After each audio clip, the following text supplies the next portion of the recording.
வார்த்தைக்காக நம்ம சொல்றோம். தெரிந்து கொண்டிருக்கிற வார்த்தை ஷாலோம் அப்படின்னு. இப்போ ஒரு 5-6 வாரங்களாய் சில எபிரேய வார்த்தைகள் நம்ம தியானிச்சுட்டு இருக்கிறோம். போன வாரம் என்ன தியானிச்சோம்? ஆமென் அப்படின்னா என்னன்னு தியானிச்சோம். சரியா? இன்னைக்கு ஷாலோம் அப்படிங்கிற வார்த்தையை நம்ம தியானிக்க போறோம். ஒவ்வொரு முறையும் செய்திக்கு முன்னால இந்த ஸ்லேட்டு போடும்போது ஷாலோம் அப்படின்னு போடும். இந்த ஷாலோம் அப்படிங்கிற வார்த்தைக்கு என்ன பொருள், அது எங்கெல்லாம் பயன்படுத்தலாம் அப்படிங்கிறது தான் இன்னைக்கு நம்ம தியானிக்க போகிறோம். இந்த ஷாலோம் அப்படிங்கிற வார்த்தை ஒரு எபிரேய வார்த்தை. முதல்ல எபிரேய வார்த்தை. இது தமிழ்ல சொல்றோம்னா சமாதானம் அப்படின்னு சொல்லலாம். இந்த ஷாலோம்ங்கிற வார்த்தைக்கு தமிழ் பொருள் சமாதானம் அப்படின்னு அர்த்தம். ஆங்கிலத்தில் பீஸ் அப்படின்னு சொல்றாங்க. இந்த ஷாலோம்ங்கிற வார்த்தையை சரியா நம்ம புரிந்து கொள்ளணும்னா ஒரு வேத வசனத்தை வாசிக்கலாம். ஏசாயா தீர்க்கதரிசன புத்தகம் 26ஆம் அதிகாரம் 3ஆவது வசனம்.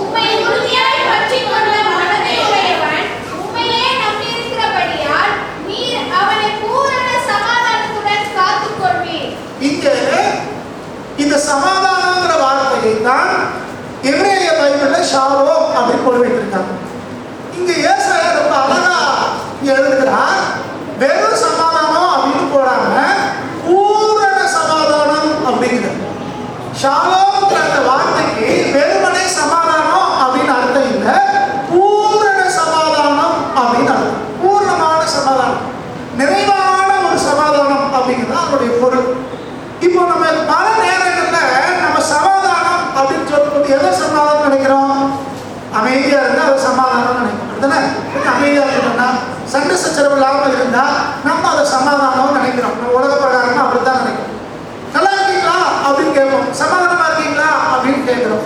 குடும்பத்துல ஒரு பிரச்சனைனா எல்லாம் நல்லா இருச்சா, சமாதானமா இருக்கீங்களா அப்படின்னு கேட்கிறோம். அப்ப நம்ம அந்த சமாதானங்கிற வார்த்தையை எப்படி பார்க்கிறோம்னா சண்டை சச்சரவு இல்லாம அமைதியா இருந்தா அதுக்கு பேரு சமாதானம் நம்ம நினைக்கிறோம். ஆனா பைபிள் சொல்றது பூரண சமாதானம் அப்படின்னு. சமாதானங்கிறது வெறுமனே அமைதியா இருக்கிறது இல்ல, அது பூரண சமாதானம் அப்படின்னு பயன்படுத்தப்படுது. இப்போ இது இன்னும் நம்ம நல்லா புரிஞ்சுக்கணும் அப்படின்னா ஒரு சில வார்த்தைகளை உங்களுக்கு சொல்லி தர விரும்புறேன். இந்த ஷாலோம் அப்படிங்கிறது எபிரேய வார்த்தை அப்படின்னு சொல்றோம். இந்த எபிரேய வார்த்தைக்கு ஆங்கிலத்துல பீஸ் அப்படின்னா தமிழ்ல சமாதானம் கொண்டு வைத்திருக்காங்க. இது கிரேக்கத்துல வாசிக்கும் போது ஐரின் அப்படின்னு சொல்றாங்க. ஐரின் அப்படின்னு. இந்த ஐரின் அப்படிங்கிறது இந்த ஷாலோம்ங்கிற வார்த்தையினுடைய கிரேக்க மொழிபெயர்ப்பாக இது இருக்கிறது. இதுக்கு இங்க முஸ்லிம்ஸ் பார்த்தீங்கன்னா ஒருத்தர் பார்க்கும்போது நம்முடைய முஸ்லிம் சகோதரர்கள் அஸ்ஸலாமு அலைக்கும் அப்படின்னு சொல்லுவாங்க. இதுக்கு பதிலுக்கு யாரு அவங்க கேட்கிறாங்க அவங்க சொல்லுவாங்க அலைக்கும் அஸ்ஸலாம் அப்படின்னு சொல்லுவாங்க. இந்த சலாம் அவங்க சொல்றாங்களே அதுவும் இந்த ஷாலோம்ங்கிற வார்த்தையும் ஒரே அர்த்தமுடைய வார்த்தை. ஷாலோம்ங்கிறது எபிரேயம், சலாம்ங்கிறது அவங்க உருது அரபி எல்லாத்துலயும் அவங்க சலாம் சலாம் சொல்றாங்க. நம்ம ஊர்லயும் கிராமங்கள்ல பாத்தீங்கன்னா வணக்கம் சொல்லுங்க அப்படின்னு சொல்றதுக்கு சலாம் போடுங்க பாத்துருக்கீங்களா? சின்ன பிள்ளைங்க சொல்லுவாங்க சலாம் போடு அப்படிமா. அது என்ன அர்த்தம்னா வணக்கம் சொல்றது அப்படின்னு. அப்ப இந்த ஷாலோம்ங்கிற வார்த்தை வெறுமனே சமாதானங்கிற வார்த்தை மாத்திரம் இல்ல, இது வணக்கம் சொல்றதுக்கும் பயன்படுற வார்த்தையாக நம்ம ஊர்கள்ல இருக்குது, உலகமெல்லாம் இருக்குது. இந்த இந்த சலாம் அந்த ஷாலோம் இதெல்லாம் ஒரே அர்த்தமுடைய வார்த்தைகள். இதுக்கு என்ன பொருள் அப்படின்னா சரியான எழுத்தின்படி என்ன பொருள் அப்படின்னு பார்த்தோம்னா இந்த வார்த்தை முதல்ல மனநிலையமும் நம்முடைய செயலை குறிக்கிற ஒரு சொல். அதாவது மைண்டையும் நம்முடைய அஃபேர்ஸையும் ஆக்டிவிட்டிஸையும் குறிக்கிற ஒரு சொல். இப்ப சமாதானம் அப்படிங்கிறது முதல்ல எங்க உண்டாகும்? நம்ம மனசுல உண்டாகும். மனசுல ஒரு நிம்மதி, மனசுல ஒரு அமைதி, மனசுல ஒரு சமாதானம் உண்டாகும். இது வெளிப்படையாக செயலிலையும் இந்த சமாதானம் வெளிப்படும். வெளிப்படையில எப்படி வெளிப்படும்? சமாதானம் இருக்கிறோம் அப்படின்னா எதிர்த்து விட மாட்டோம். அப்படித்தானே? எது சொன்னாலும் கோவப்பட மாட்டோம். சில பேரு ஏதாவது நம்ம கோவப்பட்டுருவோம். கோவப்பட்டு அப்புறம் யோசிக்கணும், பண்ணு தப்பு பண்ணிட்டோமே, தேவையில்லாம கோவப்பட்டோமோ, தேவையில்லாம பேசிட்டோமோ அப்படின்னு அப்படின்னுவோம். வேற ஒரு கோபத்துல இருந்தேங்க, நீங்க பேசுறது அப்படி பேசிட்டேன் அப்படி கவனிச்சிருக்கீங்களா? ஒரு நாள் ஒருத்தர் வந்து ஃபோன் பண்ண என்ன இன்னாதானா அப்படின்னு. ஆமா சொல்லுங்க அப்படின்னு. என்னடா இது நம்பரை கூட மாத்திக்கிட்டு போட்டோமா அப்படின்ட்டு சில பேசுறாங்க. கட் பண்ணிடும். கொஞ்ச நேரம் திரும்ப போன் வருது. பாஸ்டர் மன்னிச்சுக்கோங்க, வீட்டுல சண்டை. அந்த நேரத்துல மறுபடியும் பேசிட்டே இருக்கோம்னா உங்க போன் வந்து நீங்க பாக்கல, நான் மறுபடியும் பேசிட்டேன், மன்னிச்சுக்கோங்க அப்படின்னு. அப்ப நம்ம மனசுல ஒரு குழப்பம் இருந்துச்சுன்னா செயல் என்ன செய்யும்? வெளிப்படும். அப்ப மனசுல ஒரு சமாதானம் இருந்துச்சுன்னா அதுவும் செயல்ல வெளிப்படும். அப்போ இந்த ஷாலோம் அப்படிங்கிற வார்த்தை நம்முடைய மனநிலையவும் செயலையும் சேர்த்து குறிக்கிற வார்த்தை. இன்னைக்கு நம்ம ஊர்கள்ல சமாதானம் பண்ணி வைக்கிறது. 2 பேருக்கு சண்டை பிரச்சனைனா கூட ஒருத்தருக்கு சமாதானம் பண்ணி வைப்பாங்க. இந்த சமாதானம் பண்றவங்க என்ன சொல்லுவாங்க தெரியுமா? 2 பேரும் கை கொடுத்துக்கோங்க அப்படிமா, கிராமங்களில் வெத்தரவாதம் மாற்றிக்கோங்க அப்படிமா, ஒருத்தர் வீட்டில் ஒருத்தர் தண்ணி கொண்டு வந்து குடிச்சுக்கோங்க, இப்படிலாம் கிராமங்களில் செய்வாங்க. இப்போ சமீபத்தில் கூட நீங்கள் பார்த்துருப்பீங்க, பேப்பரில் டிவிலாம் பார்த்துருப்பீங்க. ஒருத்தர் 2 பேருக்கு சமாதானம் பண்ணி வச்சாரு. சமாதானம் பண்ணி வைக்கும் போது ஒருத்தர் சிரிச்சுக்கிட்டே இந்த கை கொடுக்காரு, ஒருத்தர் இந்த கை இப்படி கொடுக்காரு. அவன் மனசுக்குள்ள என்ன இருக்கு? கட்டு இருக்காரு. பேருக்கு மற்றவங்க சொல்றாங்களே அப்படின்றதுக்காக தான் அவர் கை கொடுக்காரு. அதனால இது உண்மையான சமாதானம் கிடையாது, கடமைக்காக மற்றவங்களுக்கு முன்னால பண்ற ஒரு சமாதானம். இந்த உண்மையான இந்த சமாதானம், உண்மையான ஷாலோம் அப்படிங்கிறது என்னன்னா மனசுல துவங்கி அது செயல்ல வெளிப்படும். அப்ப பைபிள்ல சமாதானம் போட்டுக்கிற இடம், இந்த ஷாலோம் போட்டுக்கிற இடத்துல அர்த்தம் என்னன்னா இது உள்ளத்துல உருவாகி இது வெளிப்படையாக வெளிப்பட வேண்டும். இதுதான் உண்மையான ஒரு சமாதானம். இந்த சமாதானத்தை குறித்து பைபிளை வாசிக்கும் போது முதல் மேலோட்டமா சொல்றேன், அப்புறம் விளக்கமா உங்களுக்கு சொல்றேன். இந்த சமாதானம் அப்படிங்கிற போது முதல்ல 2 பேருக்கு இடையில உண்டாகிற சமாதானத்தை குறித்து வேதம் சொல்றோம். 2 பேருக்கு இடையில முதல்ல நமக்கும் ஆண்டவருக்கு இடையிலே சமாதானம் உண்டாகும். நமக்கும் ஆண்டவருக்கு இடையிலே சமாதானம் உண்டாகும். நமக்கும் ஆண்டவருக்கு இடையில ஏன் சமாதானம் இல்லை? ஆண்டவருக்கு பிரியமில்லாத நம்ம செய்கிறோம், ஆண்டவருடைய வார்த்தைக்கு எதிரானதை நம்ம செய்கிறோம், அதனால சமாதானம் இல்லாம. ஏசாயா புத்தகம் 59ஆம் அதிகாரம் 2வது வசனத்தை வாசிங்க. ஏசாயா உங்கள் அக்கிரமங்களே உங்களுக்கும் உங்கள் தேவனுக்கும் நடுவாக பிரிவினை உண்டாக்குகிறது. உங்கள் பாவங்களே அவர் உங்களுக்கு செவிகொடாதபடிக்கு அவருடைய முகத்தை உங்களுக்கு மறைக்கிறது. இப்ப நமக்கு ஆண்டவருக்கு இடையில ஒரு சுவர் உண்டாயிடுச்சா? ஆண்டவர் முகத்தை பார்க்க விடாதபடிக்கு இடையில ஒரு சுவர் உண்டாயிடுச்சு. 2 தலைமுறைகள் ஒரு பிரிவினை உண்டாயிடுச்சு, கசப்பு உண்டாயிடுச்சு. ஏன் அப்படின்னா நம்முடைய பாவங்கள், நம்முடைய மீறுதல்கள், நம்முடைய அக்கிரமங்கள் தான் காரணம்ங்கிறது. அப்போ நம்ம இதை உணர்ந்து மன்னிப்பு கேட்டு ஆண்டவரிடத்திலே சமாதானம் ஆக வேண்டியவர்களா இருக்கிறோம் முதல்ல. 2வது சக மனிதனோட நம்ம சமாதானமா இருக்கணும். சிலுவையை பத்தி சொல்லும் போது சொல்லுவாங்க, சிலுவையில மேல இருந்து கீழே ஒரு தடி இருக்கும், சைட்ல ஒரு தடி இருக்கும். என்ன அர்த்தம்னா கீழே இருக்கிற நமக்கும் ஆண்டவரையும் தொடர்பு கொள்ற ஒண்ணு, நமக்கும் ஆண்டவருக்கும் தொடர்பு, நமக்கும் ஆண்டவருக்கு இடையில சமாதானம். 2வது மனுஷங்களோட சக மனுஷங்களோட ஒருத்தருக்கு ஒருத்தர் சமாதானம் உண்டாகிறது. ஆண்டவர் இரு தரப்பாரையும் அவர் ஒன்றாய் மாற்றுகிறார், சமாதானகர்த்தராய் மாற்றுகிறார். அப்ப சமாதானங்கிறது முதல்ல 2 தரப்புக்கு இடையில சமாதானம். நமக்கு நாமே சமாதானமா இருக்கிறோம் அப்படிங்கிறது இல்லை, அவங்க என்ன நினைச்சாங்க நான் இப்படித்தான் அப்படிங்கிறது இல்லை. நமக்கும் மற்றவங்களுக்கு இடையில சமாதானம் உண்டாகணும், அதுக்கு முதல்ல நமக்கும் ஆண்டவருக்கு இடையில சமாதானம் உண்டாகணும். சரியா? இது 2 பேருக்கு. அப்புறம் இதை கவனிச்சீங்கன்னா இந்த சமாதானங்கிற வார்த்தையில பல பொருள் அடங்கி இருக்குது. முதல்ல பூரணம். இந்த சமாதானம் எப்படிப்பட்ட சமாதானம்னா பூரணமான சமாதானம். பூரணம்னா என்னது? நிறைவான ஒரு சமாதானம். அறகுறை சமாதானம் இல்லை. இன்னைக்கு சில நேரங்களில் நம்ம கிடைக்கிற சமாதானம் எப்படி இருக்கு? அறகுறையா இருக்கு. சமீபத்தில் ஒருத்தர் பேசிக்கிட்டு இருந்தேன்.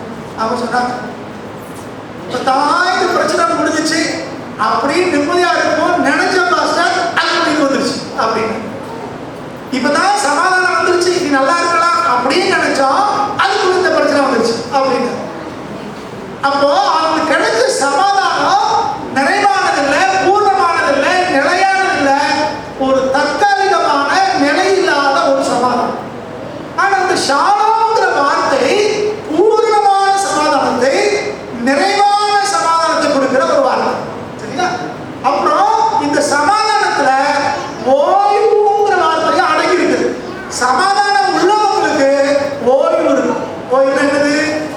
ரெஸ்ட். நம்ம சொல்லுவோம் உட்காரவே நேரம் இல்லை, ஓடிக்கிட்டே இருக்கோம். ஏன் ஓடிக்கிட்டே இருக்கோம்? ஏன் உட்காரவே நேரம் இல்லை? எப்படியாவது சம்பாதிக்கணும், உழைக்கணும், முன்னேறணும், அவங்கள போல இருக்கணும், இவங்கள போல இருக்கணும், பல காரியம். இதனால நம்ம உட்கார்ந்து யோசிக்க ஓடிக்கிட்டே இருக்கோம். பலவீனப்பட்டாலும் ஓடிக்கிட்டு இருக்கோம், எப்படியாவது முன்னேறணும். சில பேருக்கு அடுத்தவங்களுக்கு முன்னால வாங்கின கடன் அடைக்க ஏதோ காரியங்களுக்காக நம்ம ஓடிக்கிட்டே இருக்கோம். ரெஸ்ட்ங்கிறது இல்லை. வாரத்துக்கு 7 நாள் நிறைய பேருக்கு பத்தலை, 24 மணி நேரம் பத்தலை ஒரு நாளைக்கு. ஆனால் இந்த ஷாலோம் சொல்லக்கூடிய பூர்ணமான நிறைவான சமாதானம் நமக்குள்ள இருக்குன்னா நமக்கு முதல்ல இளைப்பாறுதல் கிடைக்கும், ஓய்வு கிடைக்கும். தேவையில்லாத பத்தி கவலைப்பட வேண்டியதில்லை, யோசிக்க வேண்டியதில்லை, குழப்ப வேண்டியதில்லை, தூக்கம் வராம கஷ்டப்பட வேண்டிய அவசியம் இல்லை. நீங்களும் நானும் கர்த்தருடைய சமாதானத்தை, நிறைவான சமாதானத்தை, பூர்ணமான சமாதானத்தை பெற்றிருந்தோம்னா நமக்கு நல்ல ஓய்வு கிடைக்கும். கொஞ்சம் யோசிப்பாங்க. நிறைய பேருக்கு தூக்கமே வரல, நிறைய பேருக்கு ரெஸ்டே கிடையாது. காரணம் என்னது? பூர்ணமான சமாதானம் நம்ம இல்லை. ஒருத்தர் சொன்னாரு, நான் ஒரு இடத்துல தங்க மாட்டேன், ஒரே பெட்ரூம்ல தூங்க மாட்டேன். ஏன் அப்படின்னா எனக்கு பயம் பாஸ்டர், எதிரிகள் சாஸ்தி, அதோட ஏதாவது படிவாங்கன்னு இன்னைக்கு இந்த ரூம்ல படுத்தா நாளைக்கு அந்த ரூம்ல படுப்பேன், நாளைக்கு வேற வீட்லயே படுப்பேன் அப்படிங்கிற. சில இடத்துல தோட்டத்தில் போய் படுப்பேன். ஏன்? எதிரிகள் ஜாஸ்தி, எப்ப என்ன செய்வாங்கன்னு தெரியாது. மற்றவங்கள மாதிரி நான் பஜாருக்கு போக முடியாது, வர முடியாது, பஸ்லாம் போக முடியாது, அடுத்தவங்களோட சேர்ந்தா போவேன், 4 பேரோட தான் போவேன். ஏன்? பயம், உயிருக்கு பயம், சமாதானம் இல்லை, ஓய்வு இல்லை. திடீர்னு ஒரு செகண்ட் படத்தை திரும்பி பார்க்குறது, புதுசா ஒரு ஆள் வர்றாங்கன்னா யாரும் எதுக்கு பயந்து விசாரிக்கிறது, எதுக்கு வந்த என்ன விசாரிக்கிறது, பயம். ஆனா கர்த்தருடைய சமாதானம் இருக்குமானால், இந்த ஷாலோம் தொடர்புடைய உண்மையான சமாதானம் நமக்குள்ள இருக்குன்னா நமக்கு ஓய்வு இருக்கும், நமக்கு பயம் இருக்காது, ஓய்வு இருக்கும், நிம்மதி இருக்கும்.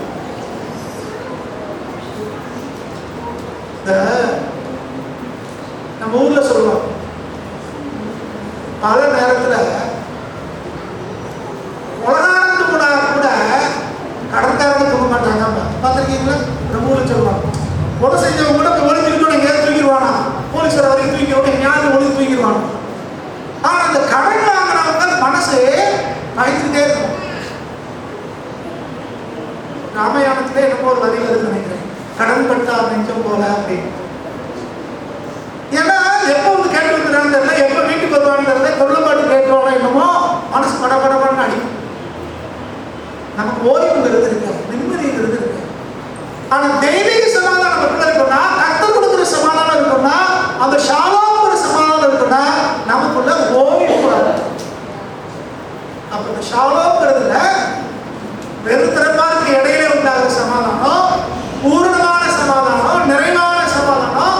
நிறைவு அப்படின்னா வெறும் சமாதானத்தை மட்டும் வார்த்தை குறிக்கல, பூரணங்கிறது வெறும் சமாதானத்தை மட்டும் குறிக்கல, பூரணமான வாழ்க்கை, நிறைவான வாழ்க்கை, இதெல்லாம் சேர்ந்ததான் சமாதானம், நிறைவான வாழ்க்கை. அதே மாதிரி ஓய்வு, அப்புறம் அமைதி. ஒரு ஷாலோம் தெய்வீக சமாதானம் வீட்டில் இருக்குன்னா அங்க என்ன இருக்கணும்? அமைதி இருக்கணும். பக்கத்து வீட்டுக்காரங்க அந்த கதவை தட்டி ஏன் கஷ்டப்பட்டு இருக்கீங்க, நாங்க தூங்க வேண்டாமா அப்படின்னு சொல்லக்கூடாது. புரியுதா? ஒரு வீட்டுக்கு போயிருந்தேன், உள்ள வந்து மார்க்கெட்ல சவுண்ட் கேட்கும்ல, கத்திரிக்காய் கிலோ 5 ரூபா, தக்காளி கிலோ 3 ரூபா சொல்லிட்டே கத்திரிக்காய் இங்க வா கூப்பிடுறாங்கல்ல, அந்த மாதிரி சந்தை வெளி மாதிரி சந்தை வீட்டுக்குள்ள கேட்குது. நான் போய் நிற்கிறேன் வாசல்ல, பக்கத்து வீட்டுக்காரர் சொல்றாரு, சார் நீங்களாவது சொல்லிட்டு போங்க, தூங்கவே விட மாட்டேங்காரு, நைட்டெல்லாம் கத்துதா அப்படின்னு போது அப்புறம் சொல்றாரு, எளிய கூட மாதிரி சண்டை போட்டே இருக்காங்க, உங்க ஆளுங்க சொல்லுங்க அப்படின்னு. கணவன் மனைவி எப்படி இருக்காங்கன்னா எளிய கூட மாதிரி சண்டை போட்டு இருக்காங்க. இதனால பக்கத்து வீட்டு தூங்க முடியல, இவங்களால தூங்காம இருந்தாங்கன்னா யாரும் தூங்க முடியல, சத்தம், அமைதியே கிடையாது, சத்தம். உனக்கு தெரிஞ்சுக்கோங்க, தெய்வீக சமாதானம் உங்களுக்கு நம்ம வீட்டில் இருக்கு அப்படின்னா வீட்டுக்குள்ள பேசுற சத்தம் வாசலுக்கு தேவைக்கூடாது. எத்தனை பேர் சொல்லுது புரியுது? ஏசுநாளை பத்தி சொல்லுது, பைபிள் சொல்லுது, அவர் சிலுவைக்கு போகும்போது அவர் பயங்கரமான ஆட்டை போல இருந்தாரா, மயில் கத்தரிக்கப்படுகிற ஆட்டை போல இருந்தாரா. அவருடைய சத்தத்தை தெருவிலே துணிக்கப்படவில்லை போது சத்தம் எங்க கேட்கல, தெருவில் கேட்கல. இவன் நம்மனா என்ன பண்ணிருந்தோம், ஆர்ப்பாட்டம் பண்ணி ஊர்வலம் போய் உண்ணாவிரதம் நடத்தி பைக்கு போட்டு எனக்கு அணைக்கு நடந்துருச்சு அப்படி இப்படி சவுண்ட கொடுத்துரும். ஆனா நம்ம ஆண்டவர் பயங்கரமான ஆட்டை போல இருந்தார். அநீதி நடக்கும் போதே உலகத்தால் பாவத்தையெல்லாம் சுமக்கிற ஆண்டவர் பயங்கரமான ஆட்டை போல இருந்தாருன்னா நீங்கள் ஆணை எப்படி இருக்கிறது யோசிப்பாங்க. ஷாலோம் தெய்வீக சமாதானம்னா வீட்டுக்குள்ள சண்டை போட்ட சத்தம் கேட்கக்கூடாது. பைபிள வாசிக்கிறோம், ஆண்டவரின் பிள்ளைகள் வீட்டுல அவர் துதிக்கிற சத்தம் கேட்கும் அப்படின்னு பார்ப்போம், சந்தோஷத்தின் சத்தம் கேட்கணும் பார்ப்போம், கலிதூதலின் சத்தம் கேட்கணும் பார்ப்போம். அதுதான் இங்க தேவையை ஒழிய பிரச்சனை பண்ணி சண்டை போட்டு ஒருத்தர் நீயா நாயா நானான்னு சொல்லி சத்தம் வெளியே வரக்கூடாது. சமீபத்துல ஒரு இடத்துக்கு போயிருந்தேன். அங்க சொன்னாங்க, மாடியில இருந்து மனைவி புருஷன்காரர் பிரசத்துக்கு எரிகிறாங்க. ரோட்ல போயிட்டு வரீங்க, திரும்பி பேர் சட்டா உள்ளதுன்னு பாக்குறாரு. எங்க இருக்கு உள்ளது, போடா வெளியே போடா வெளியே போடா, யாருக்கு எரிகிறா மணி. அவரு கேவலத்து ஓடி ஓடி ஒளிகிறாரு. அவர் ஒளிய ஒளிய பாத்திர கொண்டதை எங்க போதா வெளியே போகுது. நாங்க வேற யாரையும் இல்லை, சுத்தமான பெந்த கோசால சொல்றேன். அப்ப அந்த வீட்டுல தெய்வீக சமாதானம் இருக்கா? கிராமத்தில் சொல்லுவாங்க எல்லா பொருத்தமா இருக்கு அப்படின்னு, எரியும் முடிவாரு. இதுக்கு பேர் சமாதானம் கிடையாது. தெய்வீக சமாதானம்னா அநியாயத்தை கூட சகிக்கிறவங்களா இருக்கும். கர்த்தர் பார்த்துவா அப்படிங்கிற நம்பிக்கை நமக்கு வேணும். அதுதான் உண்மையான ஷாலோம், உண்மையான தெய்வீக சமாதானம். அப்ப உண்மையான சமாதானத்துல பூரணம் இருக்கும், நிறைவு இருக்கும், ஓய்வு இருக்கும், அமைதி இருக்கும், அடுத்து பாதுகாப்பு இருக்கும். தெய்வீக சமாதானம் நமக்குள்ள இருக்குன்னா நமக்கு ஒரு பாதுகாப்பு. சத்துரு எவ்வளவுதான் நமக்கு எதிராக கிரியை செஞ்சாலும் சரி அது நம்மகிட்ட வாங்கிக்காது. வேதம் சொல்லுது, நீ போகையிலும் ஆசிரியப்பட்டிருப்பாய், வருகையிலும் ஆசிரியப்பட்டிருப்பாய். இந்த வார்த்தைக்கு என்ன அர்த்தம்னா, அப்படின்னா போய் சம்பாதிச்சுட்டு வருவோம், வரும்போது சம்பாதிச்சுட்டு வருவோம் அப்படி இல்லை. வெறும் பொருளாதாரத்துல மாத்திரம் இல்லை, தேவன் நமக்கு பாதுகாப்பை கொடுக்கிறார். தூத சேனை அனுப்பி வழியெல்லாம் அவர் நம்மை பாதுகாக்கிறார். தெய்வீக ஒரு சமாதானம் நமக்குள்ள இருக்குன்னா நமக்கு ஒரு பாதுகாப்பு நமக்கு இருக்கு. சரியா?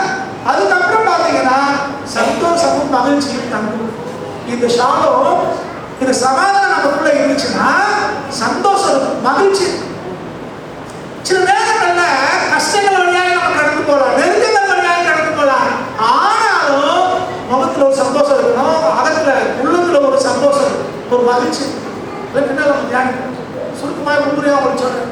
அப்புறம் நலமும் சுகமும் இருக்கு. தெய்வீக சந்தோஷம் சமாதானம் எங்க இருக்கோ, இந்த ஷாலோம் எங்க இருக்கோ அங்கே நலமும் சுகமும் தங்கியிருக்கு. அப்புறம் செழுமை. செழுமை என்னது? ஆசீர்வாதம் ஒரு செழுமை, அதுவும் நம்மகிட்ட இருக்கு. ஆனா கவனமா இருக்கணும். சில நேரங்களில் கர்த்தர் இந்த செழுமையை கொடுக்குறாருன்னா தெய்வீக குணங்களையும் கர்த்தர் கொடுப்பார். சில இடத்துல என்ன ஆகுதுன்னா செழிப்பு முதல்ல வருது, பின்னால கொழுப்பு சேர்ந்தே வருது. அது கர்த்தர் கொடுக்கறது இல்லை. கர்த்தர் செழிப்பு கொடுத்தாருன்னா ஒரு சந்தோஷத்தை, சமாதானத்தை, அமைதியை, நல்ல பணக்காரன் நம்ம தொடர்ந்து வரணும். அதான் உண்மையான செழிப்பு. எவ்வளோ பெரிய பணக்காரன் அதை வெளியே காட்டிக்க மாட்டான், ரொம்ப அமைதியா எல்லாரோட நல்லா பழக்கம். அதாவது கர்த்தர் கொடுக்கிற ஒரு செழிப்பு, ஆசீர்வாதம். நீங்க பக்கத்துல கேரளா, நார்த் ஈஸ்ட் அங்கெல்லாம் பாத்தீங்கன்னா முதலமைச்சர்கள் சாதாரண மனுஷரோட மனுஷர் வந்து படிக்கட்டில் உட்காந்துருக்காங்க. ஆராதனை என்ன அப்படின்னா உள்ள போனா போனில் வந்து எதிர்க்க முடியாது, அதனால படிக்கட்டில் உட்காந்துருக்கேன் அப்படின்னு செருப்பு போற இடத்துல முதலமைச்சரே உட்காடுறாங்க. வேற இடத்துல நம்ம ஊர்ல எப்படி சொல்றது எனக்கு தெரியுது. வார்டு மெம்பர்கள் ஒருத்தர் இருப்பாங்க, கவுன்சிலர்கள் இருப்பாங்க. அவங்க நம்ம பிரதமரை விட பெரிய ஆளை நினைச்சுக்குவாங்க. சர்ச்சுக்குள்ள வந்தாலே அவங்க தனியாக கவனிக்கணும். வந்தா என்ன கவனிக்கலாம் அப்படின்னு கவனிச்சிருக்கீங்களா? நீ பார்க்காம போறீங்கப்பா. ஆனா அவங்க கர்த்தரை அறிஞ்சவங்க அவ்வளவு தாழ்மையா இருக்கும். செழிப்பும் உயர்வும் வரும்போது அந்த பணிவு தாழ்வு இருக்கும். செழிப்பு வந்தவனே கொழுப்பு வருதுன்னா இது வேற இடத்துல வருதுன்னு அவனுடைய பிள்ளைகளுக்கு அது ஒருபோதும் செய்யக்கூடாது. வர அடுத்து ஷாலாம் அப்படின்னா தெய்வீக, இந்த சமாதானம் அப்படின்னா ஒற்றுமை தான். ஒற்றுமை அவங்களுக்குள்ள இது இருக்கும். அப்புறம் இந்த ஷாலாங்கிற வார்த்தையை முதல்ல நான் சொன்ன போல வாழ்த்து சொல்லாலும் பிரியாவினை சொல்லாலும் பயன்படுத்துறாங்க. வாழ்த்து சொல், வணக்கம்னு சொல்றோம்ல, சோத்திரம்னு சொல்றோம்ல, இந்த மாதிரி ஒருத்தர் அவங்க பார்க்கும்போது ஷாலோம் அப்படிங்கிறாங்க. யூதர்கள் அவங்க இன்னைக்கு அப்படிதான் சொல்றாங்க, ஷாலோம் அப்படிங்கிறாங்க. அவன் போயிட்டு வரேன் பார்ப்போம் அப்படின்னு சொல்றோம்ல, அதுக்கும் இதே வார்த்தையை அவங்க பயன்படுத்துறாங்க. ஷாலோம் அப்படிங்கிறது தான் அவங்க பயன்படுத்துறாங்க. நீங்க பைபிளை வாசிங்கன்னா நிறைய இடத்துல உங்களுக்கு சமாதானம் உண்டாவதாக அப்படின்னு சொல்றாங்க. பைபிளை நிறைய இடத்துல வாசிக்கணும். அப்ப அது வாழ்த்து சொல்லாம பயன்படுத்தப்படுது. நம்முடைய ஆண்டவரும் சரி அப்போஸ்தலர்களும் சரி அவங்க எல்லா இடத்துலையும் வார்த்தையை சொல்றாங்க, உங்களுக்கு சமாதானம், உங்களுக்கு சமாதானம் சொல்றாங்க. அப்போ இந்த பைபிளில் சொல்லப்பட்ட இந்த ஷாலோம்ங்கிற வார்த்தை மிக ஆழமான அர்த்தம் உடைய ஒன்று. வெறும் அமைதியை வெறும் சமாதானத்தை மட்டும் கொடுக்குற வார்த்தை இல்லை, பின்னணியிலே அநேக அர்த்தம் உள்ளது இந்த வார்த்தை. இன்னும் கொஞ்சம் உள்ள போய் நம்ம தியானிக்கலாம். இந்த ஷாலோம்ங்கிற வார்த்தையில இருந்துதான் எருசலேம்ங்கிற வார்த்தை வருது. எருசலேம் அப்படின்னா சமாதானத்தின் நகரம் அப்படின்னு பேர். வாசிங்களேன், சங்கீதங்களின் புத்தகத்துல 48ஆம் சங்கீதம் சந்ததிக்கு நீங்க விவரிப்பதற்காக அதன் அழகத்தை கவனித்து அதன் அரண்மனைகளை உற்று பாருங்கள். இன்னொரு வாசிங்க 47ஆம் சங்கீதம்.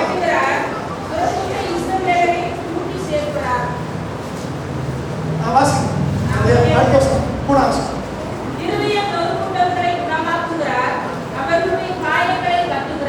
இங்கே இந்த ஷாலோம் அப்படின்னு அர்த்தமுடைய எருசலேமை குறித்து வேதத்தை வாசிக்கிறோம். என்ன சொல்றாருன்னா, சீயோனை சுற்றி உலாவி அதன் கொத்தளங்களை எண்ணுங்கள்.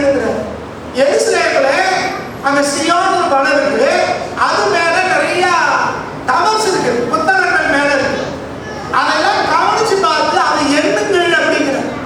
அதுக்கு அடுத்த வசனம் சொல்றாரு 13ல, பின்வரும் சந்ததிக்கு, இனிமே வரக்கூடிய சந்ததிக்கு நீங்கள் விவரிப்பதற்காக அதன் அலங்கத்தை காமௌண்ட கவனித்து அதன் அரண்மனைகளை உற்று பாருங்கள்.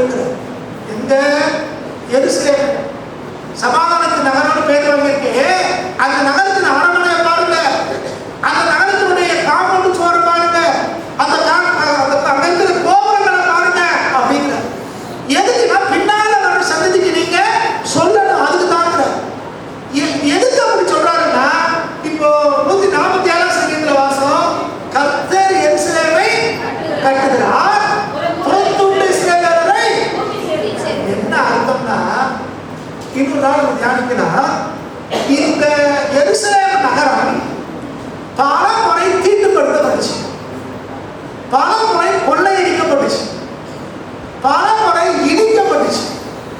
ஆனா ஒவ்வொரு முறையும் ஆண்டவர் அதை திரும்ப திரும்ப சுத்திகரிச்சு அதை கட்டிக்கொண்டே வந்தார். அப்போ இந்த ஷாலோம்ங்கிற பெயருக்கு சொந்தமா இருக்கிறது எருசலேம். இந்த சமாதானத்தின் நகரத்துக்கு எதிராக எத்தனை முறை நம்ம இடிச்சாலும் சரி அது திரும்ப கட்டப்படும். எத்தனை முறை தீட்டுப்படுத்தாலும் சரி கர்த்தரை சுத்திகரிச்சு உயர்த்தி வைப்பார். அதனாலதான் சொல்றாரு, நீ அரண்மனை போய் விட்டு பாருங்கப்பா, அலங்கத்தை காம்பவுண்ட் அவரை கவனிச்சு பாருங்க, அங்க இருக்கிற கோட்டை குத்துறவெல்லாம் எண்ணி பாருங்க. எதுக்குன்னா பின்னால அவர் சொல்லணும்.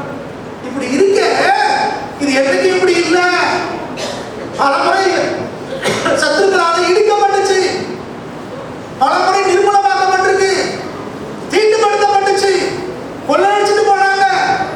ஆனாலும் கர்த்தர் அதை கைவிடவில்லை. ஒவ்வொரு முறையும் ஆண்டவர் அதை திரும்ப கட்டிக்கொண்டே இருந்தார். அந்த மக்கள் பொருத்தப்பட்டாங்க, கர்த்தர் அவங்களை கூட்டி சேர்த்துக்கிட்டே இருந்தார். சில வாரங்களுக்கு முன்னால சொல்லும்போது சொன்ன அழியா அப்படின்னு ஒரு வார்த்தை, சிதறுண்ட இஸ்ரவேல் திரும்ப வாக்கு பண்ற தேசத்துக்கு வருகிறது தான் அழியாங்க. இன்னைக்கு வரைக்கும்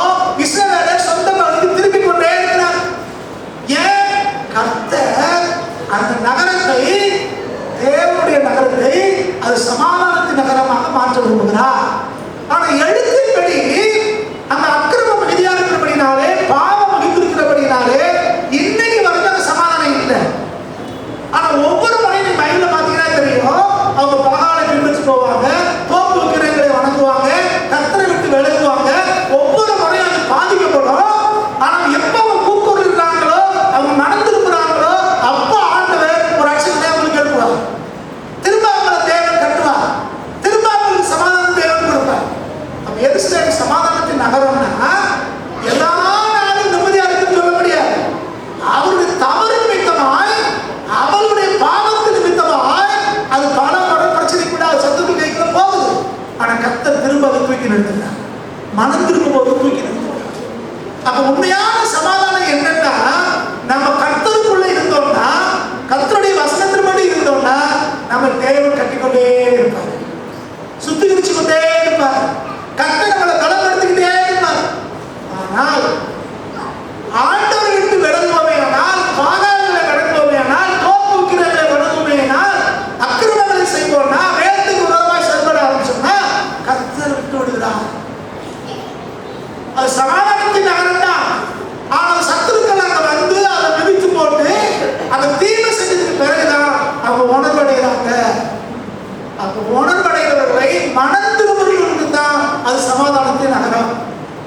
பாவத்துக்குள்ள இருக்கிறவங்களுக்கு இது வராது. கர்த்தரை தேடாதவங்களுக்கு இது இல்லை. கர்த்தருக்கு புறமுது காட்டுறவங்களுக்கு இது சொந்தமாகாது. அப்ப எருசலேம் தேவனுடைய நகரம் அப்படின்னு சொல்றோம்னா, கர்த்தரை நோக்கி கர்த்தரை தேடும்.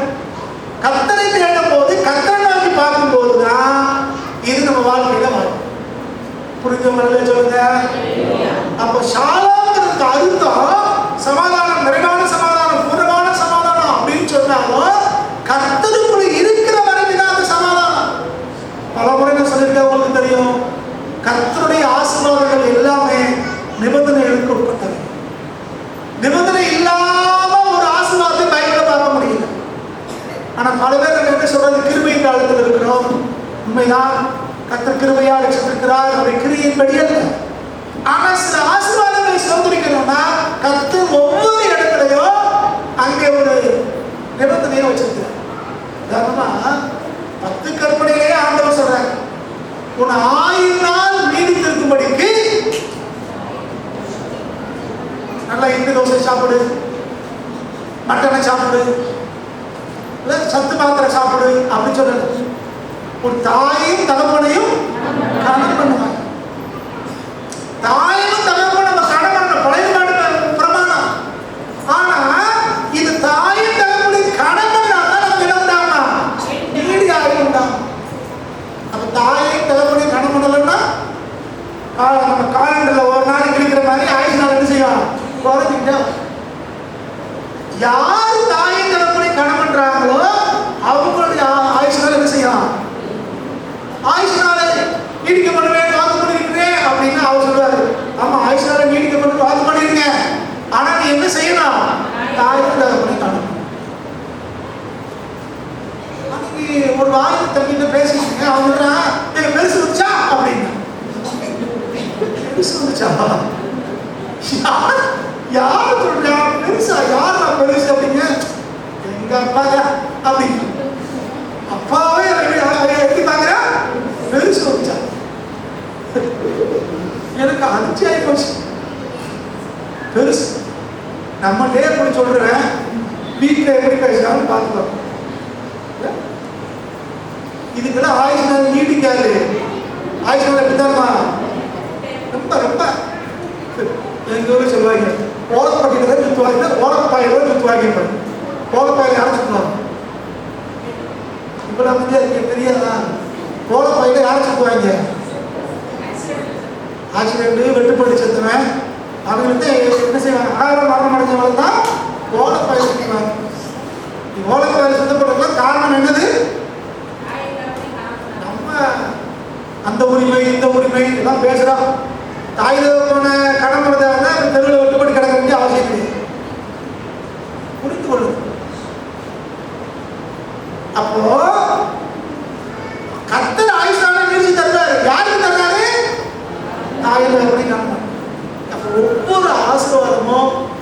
சூழ்நிலைக்கு உட்பட்டு நீ பழைய படம் இருக்கலாம், புதிய படம் வாசிப்பாங்க.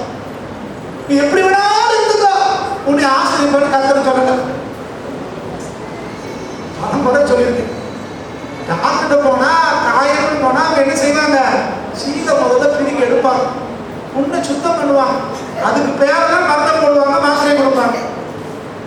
இந்த உள்ள காயத்தை சனத்தை வெளியெடுக்காம மருந்து போட்டாங்கன்னா டாக்டர் சரியில்லை. ரெண்டாவது உள்ள கை என்ன ஆயிடும், உள்ள வெளியில் போயிட்டு ஒன்று போயிட்டு ஒரு கையை எடுக்க முடியும். தவறுகளை சரி பண்றவங்களுக்கு தான், வசந்தபடி ஜீவிக்கிறவங்களுக்கு தான் இந்த ஷாலோ பொருந்தும். இந்த ஷாலோ பாய் இஷ்டப்படியெல்லாம் வாழ்ந்துக்கிட்டு உங்களுக்கு சமாதானம் உண்டாவதாக, சமாதானத்தோட போய் வரக்கூடாதோ அப்படின்னா சொல்றதுக்கு நல்லா இருக்கும், கேட்கறதுக்கு நல்லா இருக்கும், ஆனா வாழ்க்கையில சம்பவிக்கும். கர்த்தர் சொல்றாரு, நீங்க வீட்டுக்கு போகும்போது அதை முதல்ல ஆசீர்வதிங்க, அதாவது ஷாலோம்னு சொல்லுங்க, அந்த வீட்டுக்கு ஆசீர்வாதம் சொல்லுங்க.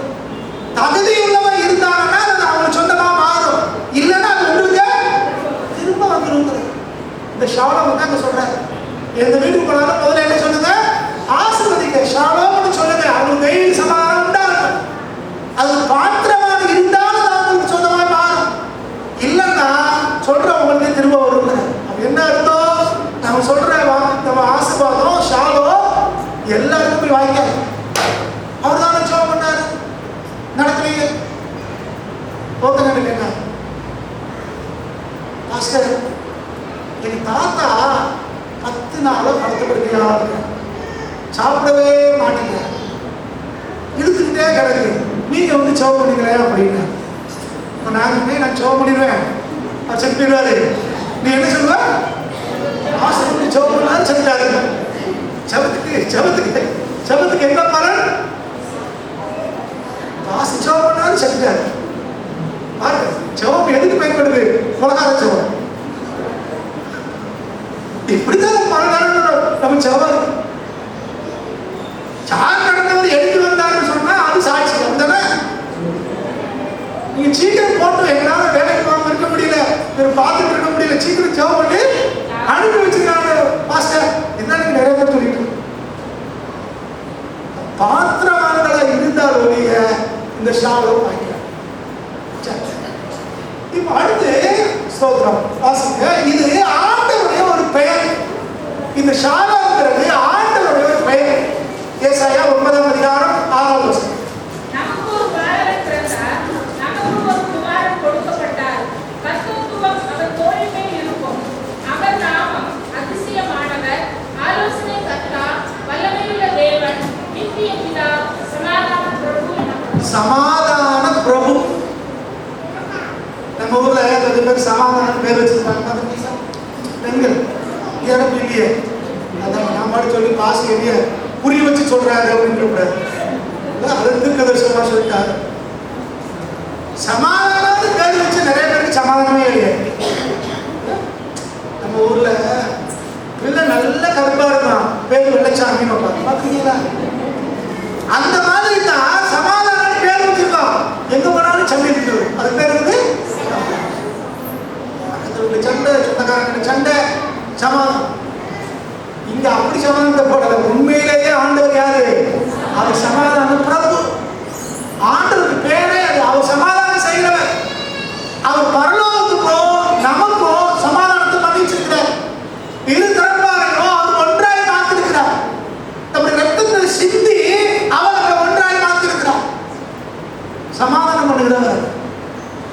உண்மையாய் சமாதானம் வேணும்னா அது கர்த்தருக்கு மட்டும்தான் கிடைக்கும். கர்த்தர் ஒருத்தர் தான் யாரையும் சமாதானப்படுத்தார். ஒரு செய்தி ஒன்று கேள்விப்பட்டேன். ஒரு உலகா மோசமான ஒரு ரவுடி ஒரு குடும்பத்தை கொண்டு, அந்த கொல்லப்பட்டவனுடைய பிள்ளை பழிக்கு பழி வாங்கணுங்கிறதுல தீவிரமா இருக்கிறான். திரும்ப அவளை கொள்ளணுங்கிறதுல அவன் அதுதான் அவனுக்கு முழு நேர சிந்தனையா இருக்கு. ஒரு நாள் கர்த்தர் அவனை சந்திச்சார், ஆண்டவரை ஏற்றுக்கொண்டார், வாழ்க்கை மாறிச்சு. இப்ப யாரை கொள்ளணும்னு நினைச்சானோ தன்னுடைய தாய் தகப்பன்மாரை கொள்ள நேர போய் நீங்க எங்க அம்மா அப்பாவை போனீங்கன்னு எனக்கு தெரியும். ஆனா உங்களை மன்னிக்கிறதுக்கு நான் வந்திருக்கேன், உங்களை ஆசிரியர்களுக்காக நான் வந்திருக்கேன். நீங்க அந்த நாட்கள்ல ஏதோ கோபத்துல செஞ்சுட்டீங்க, அறியாமல் செஞ்சுட்டீங்க. நான் ஆண்டவரை இருந்திருக்கிறேன், எங்க ஆண்டவர் உங்களை மன்னிச்சு உங்களை நேசிக்க சொல்லியிருக்காரு, அதுக்காக உங்களை பார்த்து சோப்பிட்டு போகிறேன். கற்பனை பண்ணிப்பாரு. நம்ம ஒரு வார்த்தை கொஞ்சம் கோபமா பேசிட்டா, அன்னைக்கு சொன்னாங்க அவன் முகத்தை நான் முடிக்கலாம், அவங்க வீட்டு வாசப்படி ஏறலாம். நம்ம கர்த்தர் வர்ற வரைக்கும் விட மாட்டோம். உலகத்துக்கே போனா கூட அவங்களுக்கு தனிப்பொருளை வந்து வைக்கணும். நம்ம கூட அவங்க எப்படி வர்றது அப்படிலாம் நம்ம யோசிக்கணும். உலகத்தில் வந்தாலும் செய்ய மாட்டேன், பேச மாட்டேன், நான் யார் வைராக்கியமான ஆளு. ஆனா நம்ம ஆண்டவர் அப்படி இல்லை, அவரை சிலுவைக்கு ஒப்பு கொடுத்தவர் தான் ஜோபன் அவர் சொன்னார், பிதாவே எங்களுக்கு பண்ணியிருக்காங்க செய்கிறது பிதாவோட இவங்களை சமாதானப்படுத்துறாங்க. கோபப்பட்டாதீங்க, நிறைய நினைக்கிறாங்க, தெரியாம செஞ்சாங்க, இவங்களுக்காக தான் நான் என்ன செஞ்சேன். உண்மையிலேயே அவர் சமாதானப்படுவாங்க. அதனாலதான் பைபிள் சொல்றது, சமாதானம் செய்கிறவர்கள் தேவனுடைய புத்திரர் எனப்படுவார். யாரு சமாதானம் பண்றாங்களோ அவங்க ஆண்டவர் பிள்ளைகளா பாதிப்பாங்க. ஏன்னா ஆண்டவரை சமாதானம் செய்கிறவர். நமக்குள்ள ஒரு சமாதானம் இருக்காங்க பாரு. சொந்த குடும்பத்துல, உறவுகள் சபையில, மற்றவர்களுக்குள்ள, வேலை செய்கிற இடத்துல இந்த உண்மையான சமாதானம் நமக்குள்ள இருக்கா? கொஞ்சம் ஆராய்ச்சி. சமாதானங்கிறது கர்த்தர் கொடுக்கிற சமாதானம் வித்தியாசமான ஒரு சமாதானம். சரி, இது ஆண்டவருடைய பேர். ஆண்டவருடைய ஊழியமே என்ன ஊழியம்னா ஒப்புரவாகுதலின் ஊழியம், சமாதானத்தின் ஊழியம் பைபிள் வாசிக்கும். அப்ப கர்த்தருடைய பேரே சடாய், கர்த்தருடைய பேரே ஷாலோ, கர்த்தருடைய பேரே சமாதான பிரபு. ஆனா அவர் செய்த ஊழியம் என்ன ஊழியம் தான்? சமாதானத்தின் ஊழியம். அதுக்கு பாருங்க, இப்போ நியாயாதிபதிகள் 6ஆம் அதிகாரம் 23, 24 வாசிக்கும். நியாயாதிபதிகள் 6ஆம் அதிகாரம்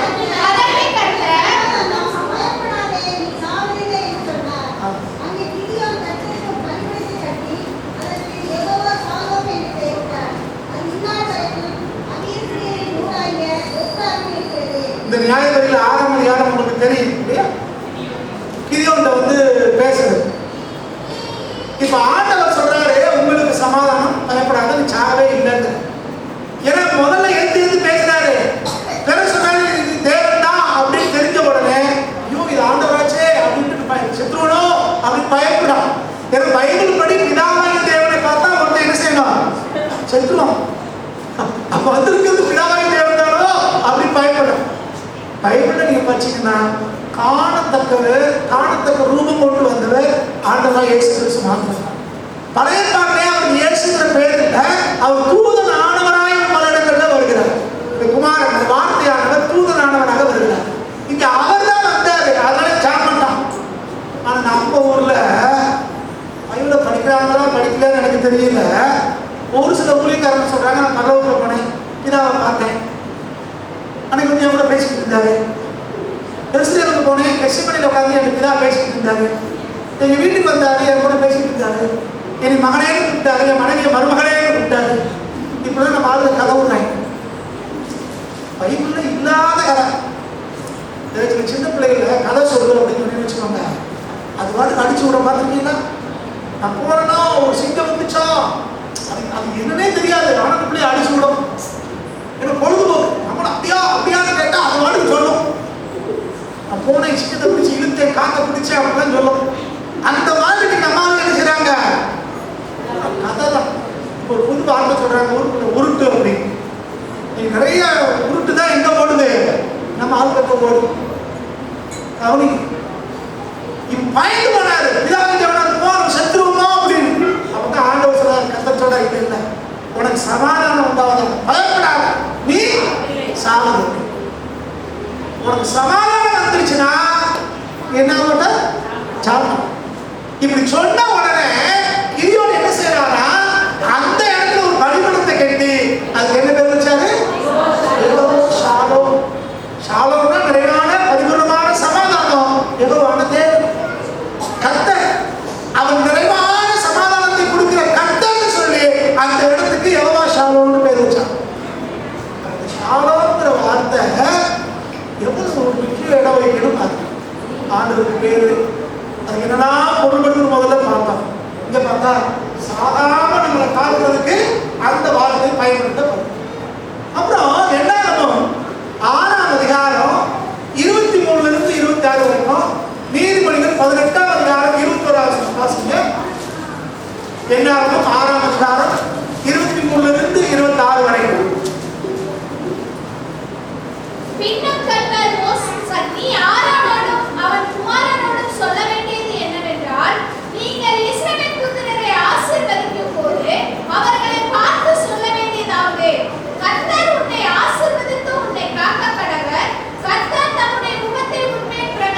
அப்படின்னு சொல்றோம். priestly blessing அப்படின்னு சொல்றோம். ஆசாரியர் ஆசீர்வாதம் சொல்லும் போது சொல்லணும். எல்லா நேரத்திலும் முக்கியமான நிகழ்வுகளை சொல்லுவாங்க. நம்மளுடைய கல்யாண வீடுகளிலே பெண்ணை மாப்பிளை கை கொடுத்து ஜோம் பண்ணும்போது சொல்லுவோம். இந்த priestly blessing ஆசாரியர் சொல்ல வேண்டிய ஆசீர்வாதம் என்னன்னா, கர்த்தர் தம்முடைய முகத்தை உன்மேல் பிரசன்னமாக்கி உனக்கு சமாதானம் கட்டளையிடுகிறார். ஆண்டவர் உன் முகத்தை ஒன்று பார்க்கணும், ஆண்டவர் தம்முடைய முகத்தை உன் மேல காட்டணும், அதனால உனக்கு பிரகாசம் உண்டாகணும், அதனால உனக்கு சமாதானம் உண்டாகணும்னு சொல்லி நீங்க அவங்க ஆசிரியங்க. அப்ப இன்னைக்கு நம்ம மற்றவங்களை ஆசிரிக்கும் போது எப்படி ஆசிரியக்கணும்? ஆண்டவருடைய முகம் உன் மேல படட்டும். என்ன அர்த்தம்? கர்த்தருடைய பார்வையில நீங்க இருக்க, நீங்க கர்த்தரை நோக்கி பாருங்க, கர்த்தர் உங்களுக்கு சமாதானத்தை கட்டளையிடுவார். அப்போ சமாதானம் எங்க இருந்துதான் வருது? கர்த்தருடைய முகத்துல இருந்துதான் வருது. ஆண்டவர்கிட்ட இருந்துதான் சமாதானம். வேற எங்க இருந்து சமாதானம் வருது? நமக்கு சமாதானம் வேணும்னா அது மூல காரணம் கர்த்தர் ஒருத்தர் தான். இன்னைக்கு கொஞ்சம் பேரு சமாதானம் வேணுங்கிறதுக்காக என்னென்னமோ செஞ்சு பார்த்தாங்க. உலகத்தார் கர்த்தரை அறியாத இருக்கு அப்படின்னாலே கொஞ்சம் பேர் குடிச்சா, சீரட்டு குடிச்சா, போதை வஸ்துக்களை பயன்படுத்தினா, சினிமா பார்த்தா, அண்ணன் இங்க சுத்திட்டு வந்தா சமாதானம் வந்துடும் நினைக்கிறாங்க. இதெல்லாம் வரவே வராது. அந்த நேரத்துக்கு வந்தா உனக்கு அறியாமையில இருப்ப, மமதையில இருப்ப, போதையில இருப்ப, அவ்வளவுதான். ஆனா உண்மையான சமாதானம் வேணும்னா அது கர்த்தரிடத்திலிருந்து மாத்திரம் தான் வரும். அவர்கள் அவரை நோக்கி பார்த்து பிரகாசம் அடைந்தார்கள், அந்த முகங்கள் வெட்கப்பட்டு போகவில்லை. கர்த்தருடைய முகத்தை நோக்கி யார் பார்க்கிறாங்களோ அவங்களுக்கு மெய்யான சமாதானம் உண்டாகும். அவங்க ஒருபோது வெட்கப்பட்டு போக போறது. இதுக்கு நீங்க வாசிங்க, இந்த சமாதானம் யாருக்கு கிடைக்கும்? இன்னும் ஒரு 5 நிமிஷம் அதிகமாக எடுத்துக்கிறேன், சரியா? இந்த சமாதானம் யாருக்கு கிடைக்கும்? இப்போ ஏசாயா 26ஆம் அதிகாரம் 3வது வசனம். உண்மை உறுதியாய் பற்றிக் கொண்ட மனதை உடையவன் உண்மையே நம்பியிருக்கிறபடினா நீர் அவனை பூர்ண சமாதானத்தோட காத்துக்கொள்வீர். இந்த ஷாலோம், இந்த பூர்ண சமாதானம் யாருக்கு உண்டாகும்னா, யாரு கர்த்தரை உறுதியாக பற்றிக் கொள்றாங்களோ, யாரு கர்த்தரையே நம்பி இருக்காங்களோ அவங்களுக்கு தான் உண்டாகும். ஷாலோம் போறாம வந்தவங்களும் இல்லை, கர்த்தரை உறுதியாய் பற்றிக் கொண்டு அவர் மேல யார் நம்பிக்கையா இருக்காங்களோ அவங்களுக்கு இந்த தெய்வீக சமாதானத்தை கர்த்தர் வைத்திருக்கிறார். 2வது நீதிமொழிகள் 3ஆம் அதிகாரம் 5-6 வசனங்கள். உன் சுயபுத்தியின் மேல் சாயாமல் உன் முழு இருதயத்தோடு கர்த்தரை நம்பிக்கையாய் இருந்து உன் வழிகளெல்லாம் அவரை நினைத்துக்கொள், அப்பொழுது அவர் உன் பாதைகளை செவைப்படுத்துவார். இந்த செவைப்படுத்துவார்ங்கிறதும் இதுலயும் சாலம் வரைக்கும் வருது. என்ன சொன்னாரு? உன் சுய புத்தி மேல சாராத, உன் அறிவை மட்டும் நீ சார்ந்திருக்காத, உன் சுய புத்தி மேல நீ சார்ந்திருந்தீங்கன்னா உனக்கு சமாதானம் உண்டாது. உன் சுய புத்தி மேல சாயாம உன் முழு இதயத்தோட கர்த்தர் மேல நம்பிக்கையா இருந்து உன் வழியெல்லாம் அவரை நினைச்சு கொள்ளுங்க. அப்படி இருந்தானா நம்ம பாதையை கர்த்தர் செம்மையாக்கி அது இந்த ஷாலோம் சமாதானம் உண்டாகும். நம்ம சுயபுத்தியை சார்ந்து எது செஞ்சோம்னா அது இந்த தெய்வீக சமாதானத்தை நமக்கு கொண்டு வராது. அடுத்து 3வது சங்கீதம் 85ஆம் சங்கீதம் 10வது வசனம். 85ஆம் சங்கீதம் நீதியும் சமாதானமும் ஒன்றை ஒன்று முத்தம் செய்யும். அப்ப நீதியும் சமாதானமும் நெருக்கமான ஒன்று. சமாதானம் எங்க உண்டாகுதுன்னா, எங்க இந்த ஷாலோம் கிடைக்குது அப்படின்னா நீதி உள்ள இடத்துல கிடைக்கும். அப்ப அநீதி செஞ்சோம்னா அங்க சமாதானம் வராது. சரியா? அடுத்து ஏசாயா 48ஆம் அதிகாரம் 18வது வசனம். ஏசாயா 48:18. என் கற்பனைகளை கவனித்தேயானால் நலமாய் இருக்கும், அப்பொழுது உன் சமாதானம் நதியைப் போலும் உன் நீதி சமுத்திரத்தின் அலைகளைப் போலும் இருக்கும். சமாதானம் எப்படி இருக்குமா? நதியை போல இருக்கும். நதி எப்படி இருக்கும்? 2 கரையும் புரண்டு ஓடிக்கிட்டே வச்சாம இருக்கும். அப்படி ஒரு சமாதானம் வேணும்னா என் கற்பனைகளை, கற்பனை என்னது? வேத வசனம், கட்டளை, கர்த்தருடைய கட்டளைகளை, கர்த்தருடைய வசனத்தை நம்ம கவனிச்சோம்னா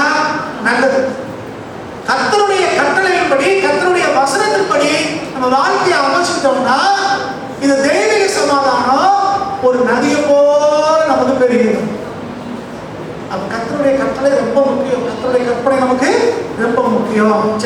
இப்போ இந்த ஷாலோம், இந்த தைரிய சமாதானம் நமக்கு கிடைக்கிறதுக்கு எது தடையா இருக்குது?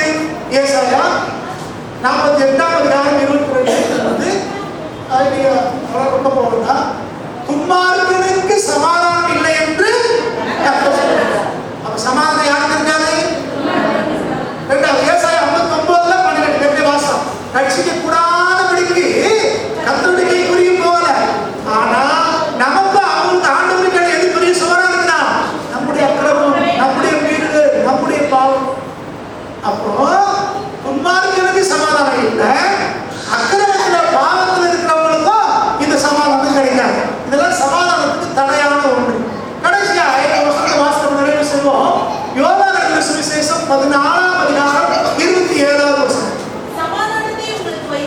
ஆண்டவர் போகும்போது சொல்றார், பூமியோடு போகும்போது சொல்றார், சமாதானத்தை உங்களுக்கு வைத்து போகிறேன், என்னுடைய சமாதானத்தையே உங்களுக்கு கொடுக்கிறேன். உலகம் கொடுக்கிற பிரகாரம் நான் உங்களுக்கு கொடுக்கிறதில்லை. இது என்ன சமாதானம்? ஒருவராலும் கொடுக்க முடியாததும் ஒருவராலும் எடுக்க முடியாததுமான சமாதானம். தேவன் கொடுக்கிற இந்த சமாதானத்தை எந்த மனுஷனாலும் நமக்கு கொடுக்க முடியும். தேவன் நமக்கு கொடுக்கிற சமாதானத்தை எந்த மனுஷனாலும் எடுக்கவும் முடியும். ஒருவராலும் கொடுக்க முடியாதும் எடுக்க முடியாததுமான சமாதானத்தை கர்த்தர் நமக்கு கொடுக்கிறவராக இருக்கிறார். ரொம்ப அழகா சொல்றாரு பாருங்க, என்னுடைய சமாதானத்தையே உங்களுக்கு கொடுக்கிறேன். எப்படிப்பட்ட சமாதானம்? சிலுவையில அடிக்கப்பட்டா கூட யாரையும் முறுமுறுக்காம, கோபப்படாம, அழாம, பயப்படாம அவங்களுக்காக ஜெபிக்கிற அளவுக்கு இருக்குது. அந்த தெய்வீக சமாதானம் தான் கர்த்தருடைய சமாதானம். இது ஒருவராலும் சமாதானத்தில் இருக்க முடியாது. ஒரு சின்ன பிரச்சனைனால சமாதானம் கேடு வந்துருது. ஆனா கர்த்தர் சொல்றார், என்னுடைய சமாதானத்தையே உங்களுக்கு வைத்து கொடுக்கிறேன். கர்த்தர் நமக்கு கொடுக்கிற சமாதானம் ஆச்சரியமானது. மனுஷனால கொடுக்க முடியாத சமாதானத்தை அவர் நமக்கு கொடுக்கிறவர். தேவன் நமக்கு ஒரு சமாதானத்தை கொடுத்துட்டாருன்னா அந்த சமாதானத்தை யாராலும் எடுக்க முடியும்? யாராலும் எடுக்க முடியும்? புறமாய் பேசுறதுக்கு நேரம் இல்லாதனால நான் சுருக்கமாக சொல்ல நிறைவு செய்கிறேன். ஒரு அம்மா 2வது உலக மகாயுத்தம் நடக்கும்போது சொல்லியிருக்கேன் நினைக்கிறேன், சம்பவம் சொல்லியிருக்கிறேன். அரசாங்கம் சொல்லிருச்சா எந்த வீட்லையும் லைட் எரியக்கூடாது. ஏன்னா லைட் தெரிஞ்சுன்னா ஜப்பான்காரன் கூட போட்டுரும். அதனால நீங்க போய் காடுகள்ல மரங்களுக்குள்ள படுத்துக்குவாங்க. வீடுகளில் இருந்தீங்கன்னா யாரும் வெளிச்சம் போடக்கூடாது, வீட்டில் யாரும் படுக்கக்கூடாது, நைட்டில் படுக்கக்கூடாது அப்படின்னு சொல்லிட்டாங்க. ஆனால் ஒரே ஒரு பாண்டி மாத்திரம் அதுக்காட்டுக்கு படுத்து நல்லா தூக்கிட்டு இருக்கிறான். ஒரு வாரிய பிள்ளை வந்து கேட்டாலும் அவனுக்கு பயமே இல்லையா, அரசாங்கமே இப்படி சொல்லிருச்சு, இப்படி வந்து நீ வாட்டு படுத்து தூக்கிட்டு இருக்க அப்படின்னு. அப்போ அந்த பாட்டி சொல்லிச்சா, உனக்கு என்ன பயம்? எதிரி வந்துடுவான்னு பயம், குண்டு போட்டுருவான்னு பயம். அதனால நீ தூங்காம இருக்க. ஆனா நான் ஏன் நிம்மதியா தூங்குறேன்னா, எனக்கு காவல் இருக்கிறதுக்காக தூங்காம இருக்கிற ஆண்டவர் எனக்கு இருக்கிறாரு. அவர் என் பக்கத்தில் இருக்கிறாரு. அவர் எனக்கு சமாதானம் கொடுக்கிறவர். அதனால நல்லா தூங்குறேன். இதுதான் தெய்வீக சமாதானம். கர்த்தர் நமக்கு ஒரு சமாதானம் கொடுத்தாருன்னா இதை யாராலும் எடுக்கவே முடியாது, யாராலும் வந்து பறிக்க முடியாது. கர்த்தர் நமக்கு கொடுக்கிற சமாதானம் அவருடைய சமாதானத்தையே நமக்கு கொடுத்திருக்கிறார். அந்த சமாதானம் தான் மேன்மையான சமாதானம். அந்த சமாதானத்துல தான் என்னதான் இருக்குன்னு முதல்ல நம்ம வாசம். அந்த அப்படிப்பட்ட தெய்வீக சமாதானம், அந்த ஷாலோங்கிற வார்த்தைக்குள்ள அடங்கியிருக்கிற சமாதானத்தை கர்த்தர் உங்களுக்கு எனக்கு வைத்திருக்கிறார். அந்த சமாதானத்தை பெற்றுக்கொண்டு அந்த சமாதானத்தை அனுபவிப்போம். கர்த்தர் வர்ற வரைக்கும் இந்த ஷாலோம் சொல்லக்கூடிய நிறைவான பூரண சமாதானம் நம்ம ஒருவருக்கு உண்டாகலாம். சோகமா எல்லாரும் கர்த்தரை பொறுத்து பார்க்கலாம். எழுதிக்க முடிந்தவர்கள் அப்படி எழுதிட்டு கொள்ளுங்க. Thank you, Jesus. Thank you. Thank you, Jesus. நம்மை நாமே ஆராய்ச்சி பார்ப்போம். நமக்குள்ள பயம் இருக்கா, குழப்பம் இருக்கா, போராட்டம் இருக்கா? தெய்வீக சமாதானம் நமக்குள்ள வந்துருச்சுன்னா இதெல்லாம் ஓடி போயிடும். சோர்வா இருக்கு, ஓடிக்கிட்டே இருக்கேன், எனக்கு ஏற்பாடுதே இல்லை. தெய்வீக சமாதானம் நமக்கு உண்டாச்சுன்னா, இந்த ஷாலோங்கிற தெய்வீக சமாதானம் நமக்குள்ள வந்துருச்சுன்னா இந்த வாழ்க்கையே மாறி போயிடும். எத்தனை இடி அடிச்சாலும், எத்தனை புயல் அடிச்சாலும், எத்தனை அலை வந்தாலும் நம்ம கவலைப்பட தேவையில்லை. காரணம் கர்த்தர் வாய்ப்புப்படுகளை இருக்கிறார். அவர் தெய்வீக சமாதானத்தை கொடுக்கிறார். நம்முடைய தெய்வம் நமக்கு தெய்வீக சமாதானத்தை கொடுக்கத்தக்கதாய் நம்ம எல்லாரும் சோதனை பண்ணுவோமா?